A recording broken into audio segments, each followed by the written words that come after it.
राष्ट्रवादी काँग्रेसचं चिंतन शिबिर नागपुरामध्ये पार पडत आहे आणि या पार्श्वभूमीवर बातचीत करण्यासाठी आपल्यासोबत प्रदेश अध्यक्ष सुनील तटकरे त्यांच्याशी आपण बातचीत करणार आहोत. आपलं महानगरमध्ये तुमचं स्वागत आहे. नागपुरामध्ये ज्या प्रकारे पाहतोय चिंतन शिबिर आयोजित करण्यात आलेलं आहे, काय सांगताल एकंदरीत? पक्षाच्या उज्ज्वल भवितव्यासाठी पक्षाची ध्येय धोरण आणि वेगवेगळ्या विषयांच्या वरती पक्षाचा उद्याच्या भवितव्याच्या कालावधीमध्ये धोरण का असावं या दृष्टिकोनातून एक महत्वपूर्ण चिंतन शिबिर राष्ट्रवादी काँग्रेस पक्षाने नागपूरच्या भूमीमध्ये या ठिकाणी आयोजित केले. उत्स्फूर्त प्रतिसाद आहे. आगळेवेगळे चिंतन शिबिर आहे. 10 वेगवेगळे ग्रुप केलेत. शिबिरामध्ये सहभागी झालेल्या प्रत्येक शिबिरार्थीला याच्यामध्ये आपलं मत मांडण्याचा अधिकार आहे. त्यांना दिलेल्या विषयाच्या अनुषंगाने उद्या पक्षाने काय भूमिका घ्यावी हे त्याचं मत आम्ही जाणून घेणार आहोत. मला असं वाटतं एक चांगला रोडमॅप, एक दिशादर्शक असल्यापाहिजेचं शिबिर राष्ट्रवादी काँग्रेस पक्षाला नवा उत्साह वाढवणार, जनाधार वाढवणार ठरेल यात असा मला ठाम विश्वास आहे. साधारणतः ज्या वेळेला पक्ष एकत्र होता, शरद पवार असतील, अजितदादा असतील, एकत्र होते, त्यावेळेला अनेक स्थानिक स्वराज्य संस्था, महापालिका निवडणुका तुम्ही एकत्र लढल्या. मात्र आता पहिल्यांदा पक्षभूतीनंतर स्थानिक स्वराज्य संस्थेला सामोरं जाणार, काय तयारी केली, काय सांगाल? तयारी सुरूच आहे. निवडणुकीच्या दृष्टिकोनातून पक्षाचा जनाधार वाढवणं, राज्याच्या प्रत्येक जिल्ह्यात प्रत्येक विभागामध्ये पक्षाची ध्येय धोरणं पाळण्यामुळे खोलवरपणाने रुजवणं या कामाला आम्ही गती त्या ठिकाणी देतो. आणि स्थानिक स्वराज्य संस्थांच्या निवडणुकीच्या वेळेला सुद्धा महायुतीमुळे या निवडणुकीला सामोरं जात असताना राष्ट्रवादी काँग्रेस पक्षाला अधिक चांगलं कसं यश मिळेल याची चर्चा या शिबिरामध्ये त्या ठिकाणी होणार आहे. तुम्ही आता म्हणताना म्हणालात की महायुतीसोबत निवडणूक लढवण्यासाठी तयारी सुरू आहे, मात्र अनेकदा स्वबळावरती सुद्धा पाहायला मिळत होतं. तर आगामी काळामध्ये स्वबळावरती जाण्याचा काही निर्णय असणार आहे?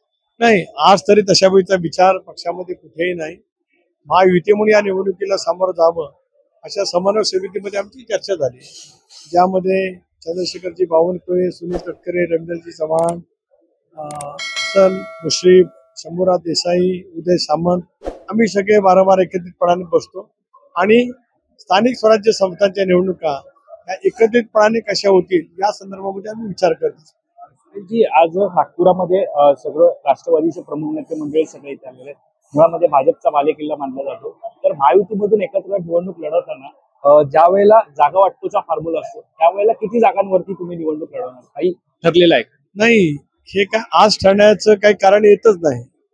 कारण स्थानिक स्वराज्य संस्थांच्या निवडणुका महापालिका क्षेत्रात वेगळ्या आहेत, ग्रामीण भागातल्या जिल्हा परिषद पंचायत समितीच्या वेगळ्या आहे, ग्रामीण भागातल्या नगरपालिका नगरपंचायतीच्या या वेगळ्या आहेत.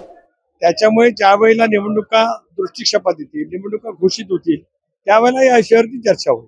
साधारणतः आज जेव्हा प्रफुल्ल पटेल असतील, अजितदादा असतील, यांनी भाषण करताना एक मुद्दा अधोरेखित केलेला आहे, तो म्हणजे मंत्री महोदय असतील, पालकमंत्री असतील, यांनी जेव्हा त्यांची कामं असतात ती पुरेपूर करावी, केवळ कोणत्याही प्रमुख कामासाठी येऊ नये. तुम्ही कसं पाहता या सगळं? खरं आहे की पालकमंत्र्यांना जो जिल्हा दिला असेल त्या जिल्ह्यामध्ये शासकीय योजना त्याची अंमलबजावणी करण्याची कायदेदृष्ट्या वैधानिकरित्या जबाबदारी ही पालकमंत्र्यांच्या वरती सोपवली जात असते. त्याच्यामुळे त्या जिल्ह्याचा सर्वदूर विकास करणं यासाठी त्यांनी नियमितपणे त्या जिल्ह्याला भेट दिली पाहिजे. ते करत असताना संघटनेचा कार्यकर्ता पदाधिकारी यांना सुद्धा कसं पाठबळ मिळेल या दृष्टिकोनातून पालकमंत्र्यांनी प्रयत्न केलेच पाहिजेत. ही वेगवेगळ्या राजकीय पक्षाची भूमिका असते. राष्ट्रवादी काँग्रेस पक्षाला नेत्यांना सुद्धा तेच अभिप्रेत आहे. एक वेगळा प्रश्न आहे. आज भारतीय जनता पक्षाचे आमदार गोपीचंद पडळकर यांच्याकडून तुमचे एकेकाळचे सहकारी राहिलेल्या जयंत पाटील यांच्यावरती खालच्या शब्दामध्ये टीका करण्यात आलेली आहे. कशा प्रकारे पाहतात या सगळ्या राजकारणाकडे, कारण तुम्ही सुद्धा महायुतीचा भाग आहात? ही टीका अत्यंत अनुचित आणि अयोग्य आहे. राजकारणामध्ये विचारावर धोरणांवरती टीका टिप्पणी होऊ शकते, पण त्याचा स्तर त्या पद्धतीने राखला गेला पाहिजे. अशा पैकीच्या व्यक्तिगत टीका टिप्पणी असभ्य भाषेमध्ये करून आपल्या महाराष्ट्राची जी काय एक वेगळी ओळख देशामध्ये आहे ती ओळख टिकवण्याच्या दृष्टीकोनातून प्रत्येकाने प्रयत्न केलेच पाहिजे. एक शेवटचा प्रश्न, आता ज्या प्रकारे आता निवडणुका पाहायला मिळतात किंवा राज्याचं राजकारण पाहायला मिळतंय, राजकारणाचा स्तर घसरला असं वाटतंय का? आणि या सगळ्याचा फटका निवडणुकीमध्ये त्या राजकीय पक्षांना बसेल का? कारण ज्या प्रकारे वक्तव्य मंत्र्यांचे असतील, नेत्यांचे असतील, हे होताना पाहायला मिळतंय. प्रत्येक राजकीय पक्ष महाराष्ट्रातला आपापल्या पद्धतीने संघटन वाढवण्याचा प्रयत्न करत असतो, परंतु पक्षातील काही व्यक्ती चुकीची विधानं करतात. याचा अर्थ तो दोष पक्षाचा असं मी स्वतः काय मानत नाही. तर अलीकडच्या कालावधीमध्ये वैचारिक टिप्पणीचा हा काही प्रमाणामध्ये काही व्यक्तींच्याकडनं खालवला गेलेला आहे, तो दुरुस्त झाला पाहिजे आणि महाराष्ट्राची वैचारिक उंची जी स्वर्गीय चव्हाण साहेबांनी स्थापित केलेली आहे ती अधिक वाढेल कशी, ती जतन कशी केली जाईल याचा प्रयत्न, याचा विचार सर्वच राजकीय पक्षांनी केला पाहिजे, अशी माझी राष्ट्रवादी काँग्रेस पक्षाचा प्रदेशाध्यक्ष म्हणून ठामपणाची भूमिका. ज्या प्रकारे हे मंथन शिबिर आपण पाहतोय, राष्ट्रवादी चिंतन शिबिर या ठिकाणी पाहायला मिळत आहे. या शिबिराच्या माध्यमातून ज्या प्रकारे सर्व नेते मंडळी असतील, आमदार असतील, यांना त्यांचं स्वातंत्र्य दिलं जातंय, त्यांना बोलू दिलं जातंय, यापुढे पक्षाची भूमिका काय राहणार आहे?